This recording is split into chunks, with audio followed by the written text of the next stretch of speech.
Hi! Welcome back to my channel. ఈరోజు కథ పెళ్లి తర్వాత ప్రేమ ఒకటో భాగాన్ని వినేద్దాం. మండపం అంతా హడావిడిగా ఉంది. పెళ్లి పీటల మీద కూర్చున్న అతని ముఖం సంతోషంతో వెలిగిపోతుంది. ప్రాణంగా ప్రేమించిన అమ్మాయి తన జీవితంలోకి అడుగు పెట్టే క్షణం, ఆ అమ్మాయిని తన దానిగా సొంతం చేసుకునే క్షణం, అతని సంతోషం మాటల్లో చెప్పలేనిది. నందు, నందు అంటూ వచ్చింది పెళ్ళికొడుకు వాళ్ళమ్మ గగన గారు. చెప్పు. ముహూర్తం టైం అవుతుంటే నువ్వేంటి ఇక్కడున్నావు? మీ అక్కని తీసుకొనిరా. అక్క రెడీ అయిపోయింది కదా అత్తయ్య. రెడీ అయితే మాత్రం నువ్వు తీసుకొని రాకూడదా ఏంటి? సరే అత్తయ్య, వెళ్తాను అంటూ నందు నవ్వుతూ వాళ్ళ అక్క రూమ్కెళ్ళింది. అక్క, అక్క, లోపల ఎవరూ లేరే, రూమ్ అంతా నిశ్శబ్దంగా ఉంది. అక్క అంటూ మరోసారి పిలిచింది. ఎదురుగా డ్రెస్సింగ్ టేబుల్ మీద లెటర్ చూసి, ఇదేంటి లెటర్ రా ఉంది అనుకుని డ్రెస్సింగ్ టేబుల్ మీదున్న లెటర్ తీసి చదవగానే నందు షాక్ అయింది. అక్కడికి ముహూర్తానికి టైం అవుతుంటే నువ్వేంటే ఎక్కడున్నావు అంటూ లోపలికొచ్చింది నందు తల్లి ఉమ. అమ్మా, ఏంటే అక్క ఎక్కడుంది? వాష్రూమ్లో ఉందా? అది అది ఏంటే అది, చేతిలో ఆ లెటర్ ఏంటి అని ఉమ నందు చేతిలో ఉన్న లెటర్ చదివి షాక్ అయింది. దేవుడా, ఎంత పని చేసింది ఇది! ఇప్పుడు అన్నయ్య వాళ్ళకి ఏమని సమాధానం చెప్పాలి అని ఉమా భయంతో నుదుటిన పట్టిన చెమట తుడుచుకుంది. కానీ అక్క అలాంటిది కాదు కదమ్మా. నందు, ఈ విషయం అందరికీ తెలిస్తే మన ఇంటి పరువు ఏం కావాలి? అసలు హర్షకి మనం ఏమని సమాధానం చెప్పాలి? నాకు అదే భయంగా ఉందమ్మా. బావ ఎన్నో ఆశలతో పెళ్లి పీటల మీద కూర్చున్నాడు. ఇప్పుడు అక్క పెళ్లి ఇష్టం లేదని, ఇలా ఎవరికి చెప్పకుండా వెళ్ళిపోయిందని బావకి తెలిస్తే బావ ఏమైపోతాడమ్మా? వల్లి, ఎందుకే ఎంత పని చేశావు? అందరిలో తల ఎత్తుకోలేని పని చేశావు అనుకుని ఉమా బాధగా బయటకొచ్చింది. ముహూర్తం టైం అవుతుందని పంతులు గారు అనడంతో గగన నవ్వుతూ వల్లి రూమ్ దగ్గరికొచ్చింది. ఉమా, వదినా అంటూ భయంగా చూసింది ఉమా. ఏంటి, నువ్వు కూడా ఇక్కడే ఉన్నావు? ఎక్కడ నా కోడలు అంటూ రూమ్ అంతా చూసింది గగన. ఎక్కడా వల్లి కనిపించకపోయేసరికి ఉమా, నందు ఇద్దరు ముఖాళ్ళు దిగులుగా ఉండడం చూసి, నందు, ఏం జరిగింది సీరియస్గానే అడిగింది గగన. ఉమాకేం చెప్పాలో తెలియక తన చేతిలో ఉన్న లెటర్ని గగన చేతిలో పెట్టింది. అది చదివిన గగనకి కాళ్ళ కింద భూమి కంపించినట్టయింది. ఎంత పని చేసింది వల్లి అనుకుని గగన అక్కడే ఉన్న సోఫాలో కూర్చుంది. ఇప్పుడు ఏం చెయ్యాలి అనుకుని ఉమా గగన కంగారు పడుతూ అంతలోనే బాధపడుతున్నారు. అప్పుడే లోపలికొచ్చారు రవిచంద్ర గారు, హర్ష తండ్రి. ఏంటి, అక్కడ ముహూర్తానికి టైం అవుతుంటే మీరేంటి ఇక్కడే ఉన్నారు? తన అన్నయ్యని చూడగానే ఉమా కూతురు చేసిన పనికి సిగ్గుతో తలని దించుకుంది. తల్లి అలా తలదించుకునేసరికి నందు బాధపడింది. ఎందుకక్క ఇలా చేశావు? నీ వల్ల అమ్మ మామయ్య ముందు తలను దించుకుంది. నాన్న పరిస్థితి తలుచుకుంటేనే భయంగా ఉంది అనుకుని ఆలోచిస్తుంది నందు. గగన, నువ్వేంటి ఏం మాట్లాడు? ఎక్కడ మన కోడలు? గగన ఏమీ మాట్లాడకుండా మౌనంగా తన చేతిలో ఉన్న లెటర్ రవిచంద్ర చేతిలో పెట్టింది. అంతా చదివిన రవిచంద్ర కూడా షాక్తో ఉమను చూశాడు. తన అన్నయ్య అలా చూడగానే అప్పటి వరకు ఆపుకున్న కన్నీటి ప్రవాహాన్ని బయటపెట్టింది ఉమ. మండపంలో అందరూ వల్లి కోసం అడగడం చూసి ఉదయ్ నవ్వుతూ వల్లి రూమ్కొచ్చాడు. అందరూ ఎందుకిలా ఉన్నారో అర్థం కాక, ఉమా, ఏమైంది? అమ్మాయిని తీసుకొనిరా, అవతల ముహూర్తానికి టైం అవుతుంది కదా. తండ్రి ముఖంలో కూతురు పెళ్లి జరుగుతుందన్న ఆనందం ఉదయ్ ముఖంలో స్పష్టంగా కనిపిస్తుంది. తండ్రిని చూసిన నందు బాధగా కన్నీటిని ఆపుకుంది. రవి, ఏంటి అందరూ అలా ఉన్నారు అంటూ లోపలికొచ్చిన ఉదయ్ రవిచంద్ర చేతిలో లెటర్ చూసి షాక్తో బిగుసుకుపోయాడు. ఎవరికి మైండ్ పనిచేయటం లేదు. వల్లి అలా చేస్తుందని ఎవరూ ఊహించలేదు. పెళ్లిపీటల మీద కూర్చున్న హర్ష తన వాళ్ళందరూ లేకపోవడం చూసి ఎందుకో వల్లి రూమ్కొచ్చాడు. తన తల్లిదండ్రులు, మామయ్య, అత్తయ్య, మరదలైన నందు అందరూ ఏడవడం చూసి మామయ్య అని పిలిచిన హర్ష పిలుపుకి అందరూ షాక్తో వెనక్కి తిరిగారు. హర్ష, ఏంటి అందరూ అలా ఉన్నారు అంటూ వల్లి కోసం చూశాడు. కానీ వల్లి ఎక్కడా కనిపించకపోవడం చూసి వల్లి ఇంకా రెడీ కాలేదా? ఉదయ్ తన మేనల్లుడికి ఏమని సమాధానం చెప్పాలో తెలియక మౌనంగా లెటర్ చేతిలో పెట్టి రెండు చేతులు జోడించాడు. మామయ్య, ఏం చేస్తున్నారు? బావా అంటూ నందు లెటర్ వైపు చూసేసరికి హర్ష లెటర్ చదవగానే చేతిలో ఉన్న లెటర్ అలానే వదిలేశాడు. హర్షని చూడగానే అర్థమైంది అతని ఈ లోకంలో లేడని. వల్లి చేసిన పని తనని ఎంతగానో బాధించిందని.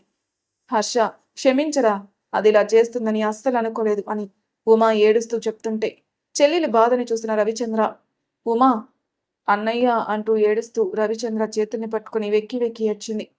ఊరుకోరా, ఎందుకు ఏడుస్తున్నావు? అది ఇలా చేస్తుందని మనం అనుకోలేదు కదా. కానీ ఊరు ముందు, బంధువుల ముందు మన పరువు పోతుంది కదా రవి! ఎలా తలెత్తుకుని బ్రతకగలం? నాకైతే చచ్చిపోవాలని ఉంది అని ఉదయ్ కోపంగా అనగానే, నందు భయంగా చూస్తుంది. నాన్న ఏంటా మాటలు? అని నందు అనగానే ఉదయ్ ముందుకొచ్చి, నిజం చెప్పు నందు. అక్క ఎక్కడికెళ్ళిందో నీకు తెలుసా? నాన్నా నిన్ను అనుమానించడం లేదు నందు. మీ అక్క అన్ని విషయాలు నీతో షేర్ చేసుకుంటుంది కదా! అందుకే అడిగాను. నీకు తెలిస్తే చెప్పరా? ఇప్పుడు అక్క వెళ్ళిపోయిందన్న విషయం అందరికీ తెలిస్తే నిజంగానే మన కుటుంబానికి సిగ్గుచేటు. అందరికీ మంచి చెడు చెప్పే నేనే ఇప్పుడు నేను అందరి ముందు తలదించుకుని ఎక్కడ మీ పెద్ద కూతురు అని అందరూ అడిగితే నేనేమని సమాధానం చెప్పను అని ఉదయ్ గుండెలు పగిలేలా మాట్లాడేసరికి నందుకి ఏడుపు ఆగలేదు. ఏడుస్తూ తండ్రిని హత్తుకుని, నిజంగానే నాకేం తెలీదు నాన్న. తెలిస్తే నేనెందుకు ఇలా ఉంటాను అని నందు అనగానే గగన నందుని చూసి, నందు, అత్తా నేను చెప్పింది చేస్తావా? గంభీరంగా వస్తున్న గగన గారి మాటలకి నందు భయంగా ముందుకొచ్చింది. ఏంటత్తయ్య అని నందు అనగానే గగన హర్షాన్ని చూసింది. అతనైతే ఈ లోకంలో లేడు. పంటి బిగువన బాధని అణుచుకుంటూ కోపంగా ఉన్నాడు. హర్ష, ఏంటమ్మా? నువ్వు నందుని పెళ్లి చేసుకో. గగన గారి మాటలకి అందరూ షాక్గా చూశారు. అమ్మా, టైం లేదు. మన కుటుంబ పరువు మీ ఇద్దరి చేతుల్లోనే ఉంది. నిర్ణయం మీ ఇద్దరిదే అని గగన అనగానే రవిచంద్ర భార్య మాటలకి ఆలోచిస్తూ, అవును హర్ష, మామయ్యని అత్తయ్యని చూశావు కదా, ఎలా ఉన్నారు? ప్లీజ్ నువ్వు ఈ పెళ్లికి ఒప్పుకో. నందు అయితే హర్ష వైపు భయంగా చూసింది. బావకి నాకు పెళ్ళేంటి? అసలు వీడిని నేను పెళ్లి చేసుకోవడం ఏంటి? నందు, అత్తయ్య, టైం లేదు. 5 నిమిషాల్లో నువ్వు రెడీ అవ్వాలి. హర్ష, నువ్వు వెళ్ళి పెళ్లి పెట్టెల మీద కూర్చో అని గగన అనగానే హర్ష ఏం మాట్లాడలేదు. మౌనంగా తన మామయ్య వైపు చూశాడు. ఉదయ్, ఉమా ఇద్దరు ఈ లోకంలో లేరు. ఇప్పుడు గనక వాళ్ళని ఒంటరిగా వదిలేస్తే చనిపోయినా చనిపోతారని హర్ష తల్లి మాటలకు ఎదురు చెప్పలేక ఇటు కుటుంబ పరువు కోసం ఆలోచించి మౌనంగా పెళ్లి పెట్టెల మీద కూర్చున్నాడు. నందు మాత్రం ఏడుపు ఆపుకొని గగనను చూసింది. అత్తా, ఏమిటి నందు? ఇప్పుడు అక్క లేదని నన్ను బావకిచ్చి పెళ్లి చేస్తున్నారు. మరి ఇప్పుడు కాకపోయినా రేపన్న రోజున అక్కొస్తే అప్పుడు? ఈ ప్రశ్న ఎదురైన రోజున ఏం చేయాలో మీ బావే చేసుకుంటాడు. ముందు నువ్వు రెడీ అవ్వు అంటూ గగన అనగాని నందు బాధగా చూసింది. ఉమా, ఉదయ్ అయితే ఈ లోకంలో లేరు. అత్తా, పరువు కోసమైనా ఈ పెళ్లి చేసుకోనందు అని గగన అనగాని నందు బాధని లోపలే దాచుకుని పైకి చిన్నగా నవ్వింది. మీకు ఎందుకు ఎదురు చెప్తానత్తయ్య.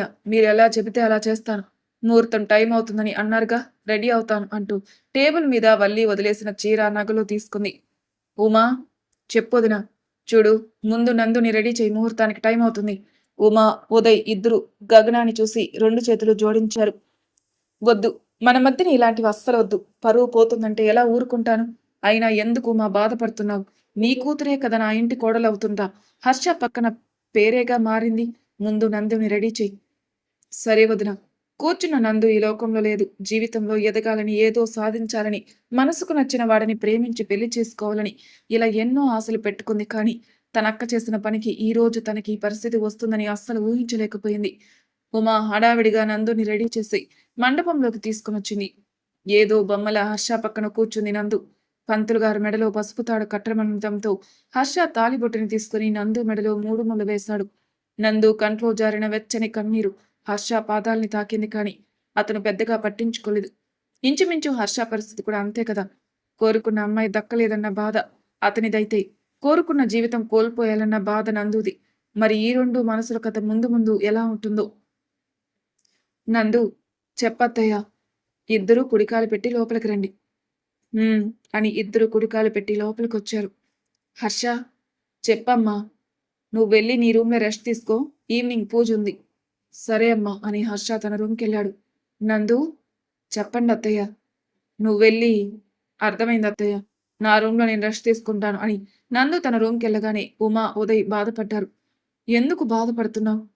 నందు మనసులో ఏముందో తెలుసుకోకుండా ఈ పెళ్లి చేశాం. అది మనల్ని తప్పుగా అనుకోదు కదా.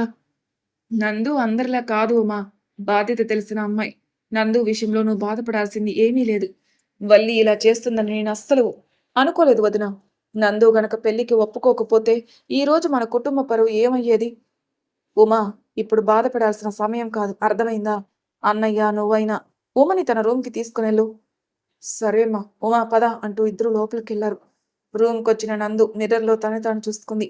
హర్ష కట్టిన పసుపు తాడు మెరుస్తూ కనిపించేసరికి తనకి ఎంతకి ఏడుపు ఆగలేదు. కానీ తాను సముదాయించుకుని ఒంటి మీదున్న నగలన్నీ తీసి పక్కన పెట్టి డ్రెస్సు చీర మార్చుకుని అలా బెడ్ మీద కూర్చుంది. నందు గగన పిలుపుకి బెడ్ మీద నుంచి పైకి లేచింది. నందు, ఆ అత్త, కూర్చో, నీతో మాట్లాడాలి. చెప్పండి అత్తయ్య. నా మీద కోపంగా ఉందా? నీ మీద కోపం ఎందుకు అత్తయ్య? కనీసం నీ ఇష్టం ఏంటో కూడా తెలుసుకోలేదు. నా మాటకు అడ్డు చెప్పకుండా హర్షాన్ని పెళ్లి చేసుకున్నావు. నన్ను క్షమించవే. నువ్వెందుకు అత్తయ్య క్షమాపణ అడుగుతున్నావు? మనము అనుకోలేదు కదా ఇలా జరుగుతుందని. ఏం జరిగినా మంచికి అనుకోవాలి. ముందు ఈ జ్యూస్ తాగు. వద్దత్తయ్య. నందు, సరే అని మరో మాట మాట్లాడకుండా జ్యూస్ తాగింది నందు. రెస్ట్ తీసుకో, సాయంత్రం పూజ ఉంది. అత్తయ్య, మిమ్మల్ని ఒకటి అడగనా? ఏంట్రా? అది ఇక్కడే కదా బాగుండేది? అన్నీ తెలిసే అడుగుతున్నావా? నీకు తెలుసు కదరా, హైదరాబాద్లోనే ఉండాలి. కానీ అత్తయ్య, భయం ఎందుకు? ఇంకా బానే గుర్తు చేశావు. బట్టలన్నీ సర్దుకో. ఏం మాట్లాడుతుందో నందు. మనసులో ఉన్న మాటలు అడిగినా అవే తనని విసిరి కొడుతుంటే, సరే అత్తయ్య అని రెస్ట్ తీసుకుంది. ఇక్కడ హర్ష మాత్రం ఈ లోకంలో లేడు. వచ్చిన దగ్గర నుంచి అతను మౌనంగానే ఉన్నాడు. అలా సాయంత్రం వరకు వల్లిని తలుచుకుంటూ తన లోకంలోనే ఉన్నాడు హర్ష. హర్ష, చెప్పమ్మా. ఏంటి, రెస్ట్ తీసుకోలేదా? తీసుకున్నా, నిద్ర రాదమ్మా. కొడుకు ఎంత బాధపడుతున్నాడో వల్లికి బాగా అర్థమైంది. ఇంకా విషయాన్ని సాగదీస్తే హర్ష కంట్లో కన్నీరు చూడాల్సి వస్తుందని. పూజకి టైం అవుతుంది, తొందరగా రెడీ అవ్వు. సరే అమ్మా అని హర్ష వాష్రూమ్కి వెళ్ళాడు. గగన కోసం వచ్చిన రవిచంద్ర, గగన, ఏంటండి? అక్కడ పూజకి టైం అవుతుంది, కింద అందరూ నిన్నే అడుగుతున్నారు, నువ్వేంటి ఇక్కడే ఉన్నావు? ఏం లేదండి, వాడు అసలు ఏం ఆలోచిస్తున్నాడో నాకైతే అర్థం కావడం లేదు. ఏ మాట చెప్పినా ఊ అంటున్నాడు. నా కొడుకు ఎంత బాధను అనుభవిస్తున్నాడని బాధగా ఉందండి. మాటి మాటికి జరిగింది తలుచుకొని బాధపడకు.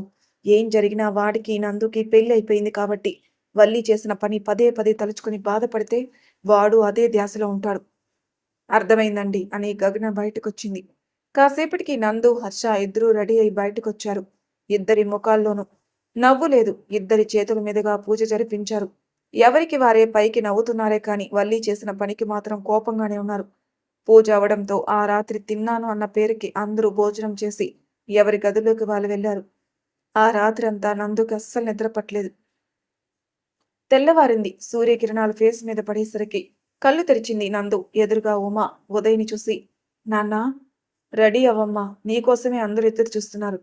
కానీ నాన్న, మర్చిపోయావా? ఈరోజే హైదరాబాద్ వెళ్ళాలి. మర్చిపోయాను నాన్న. రాత్ర అత్త చెప్పింది కానీ గుర్తులేదు. ఇప్పుడే రెడీ అవుతాను అని తన బట్టలు సర్దుకుందామని డ్రెస్సింగ్ రూమ్కి వెళ్తున్న నందును చూసి, బ్యాగ్ నేను సర్దేశాను తల్లి. బావ ఆల్రెడీ రెడీ అయ్యి హాల్లో కూర్చున్నాడు. నందుకు అర్థమైంది తనే ఆలస్యంగా నిద్రలేచిందని. సరే అమ్మా, నేను ఫాస్ట్గా రెడీ అవుతాను. నందు, చెప్పమ్మా. మా మీద కోపంగా లేదా? నీ మీద ఎందుకమ్మా కోపం? నీ మనసేంటో నాకు తెలుసు. కానీ నాన్న, జరిగిందేదో జరిగిపోయింది. ఇంకా ఆ విషయం మర్చిపోను నాన్న. నేనైతే కోపంగా లేను, బానే ఉన్నాను. కానీ అనుకోకుండా జరిగింది కదా పెళ్ళి, అందుకే నిన్నంతా షాక్లోనే ఉన్నాను. పెంచి పెద్ద చేసి నాకు జీవితాన్ని ఇచ్చిన మీ మీద కోపం ఎందుకు నాన్న? కూతుర్ని దగ్గరికి తీసుకుని, కొడుకుగా పుట్టాలిరా నువ్వు, కానీ కూతురుగా పుట్టావు. ఎలా జరిగినా నీ భర్తని బావ, నీ బావ మనసులో జరిగిన విషయాల్ని ఏమీ పెట్టుకోకుండా నువ్వే బావతో కలివిడిగా కలిసిపోవాలి. అనుకోకుండా ముడిపడిన ఈ బంధాన్ని మీరే నిలబెట్టుకోవాలి. ఇప్పుడున్న పరిస్థితుల్లో బావ అయితే ఎవరి మాట వినే స్థితిలో లేడు. కనీసం ఎవరితోనో మాట్లాడడం లేదు. తను కోప్పడినా నువ్వు పట్టించుకోకు. కానీ మనసుకి కష్టంగా అనిపిస్తే మాత్రం చెప్పు, నేను వచ్చి, నాన్న, అంత దూరం నేను తీసుకొని రాను. అమ్మా, నువ్వేం చెప్పాలనుకుంటున్నారో నాకు అర్థమైంది. బావతో నేను సర్దుకుపోతాను, సరేనా? అని ఇద్దరు నందుని దగ్గరికి తీసుకుని బాధపడ్డారు. తల్లి తండ్రికి తనే ధైర్యం చెప్పి టవల్ తీసుకుని వాష్రూమ్కి వెళ్ళింది. నందు ఫ్రెష్ అయి బయటకొచ్చి బెడ్ మీద ఉన్న చీర చూసింది. తన అత్తయ్య అక్కడ పెట్టిందని గ్రహించి ఆ చీర కట్టుకుని రెడీ అయింది నందు. ఏంటి నందు, ఇంకా రెడీ అవ్వలేదా? రెడీ అవుతుందండి, తనకి టిఫిన్ పెట్టేసి వస్తాను అని గగన నందుకి టిఫిన్ ప్లేట్లో పెట్టి నందు రూమ్కొచ్చింది. చిలకాకు పచ్చ గులాబీ రంగు చీరలో నందు ఎంతో అందంగా ఉంది. దానికి తోడు మెడలో ఉన్న పసుపు తాడు ఆమె ఒంటి రంగుకి పోటీపడి మెరుస్తుంది. కానీ ముఖంలో మాత్రం కలలేదు. నందు, అయిపోయింది అత్తయ్య, జడొకటే వేసుకోవాలి. నేను వేస్తాను కానీ ముందిలరా. ఏంటత్తయ్య? నైట్ వాడు నువ్వు ఏమీ తినలేదు. బలవంతంగా మావయ్య టిఫిన్ పెడితే మీ బావ ఇప్పుడే తిన్నాడు. నువ్వు కూడా ఏమీ తినలేను. టిఫిన్ చేయవే. అత్తయ్య, నేనే వచ్చి అందరితో పాటు తినేదాన్ని కదా. నువ్వు తింటావో లేదో నాకు తెలీదా అంటూ నందుకి టిఫిన్ తినిపించి జడవేసి పూలు పెట్టింది గగన. కానీ తన మనసులో మాటని మాత్రం నందుకి చెప్పాలంటేనే ఎందుకో తనకి ధైర్యం చాలటం లేదు. ఎప్పుడూ గంభీరంగా ఉండే తన అత్తయ్య తన దగ్గర మొహమాట పడడం చూసి విషయం అర్థం చేసుకుంది నందు. అత్తయ్య, చెప్పు నందు. నువ్వేం బాధపడకు అత్తయ్య. నువ్వేం చెప్పాలని వచ్చావో పైకి నువ్వు చెప్పలేకపోతున్నావు, కానీ నాకు అర్థమైంది. బావని జాగ్రత్తగానే చూసుకుంటాను అని నందు అనగానే గగన ఏడుస్తూ నందుని హత్తుకుంది. మరి తర్వాయి భాగంలో ఏం జరుగుతుందో నెక్స్ట్ ఎపిసోడ్‌లో తెలుసుకుందాం. అంతవరకు నా ఛానెల్‌ని సబ్స్క్రైబ్ చేయని వాళ్ళు ప్లీజ్ సబ్స్క్రైబ్ చేసుకోండి. లైక్ చేసి షేర్ చేయండి. మీ అభిప్రాయాలు నాకు కామెంట్ రూపంలో తెలియజేయండి. Thank you for listening.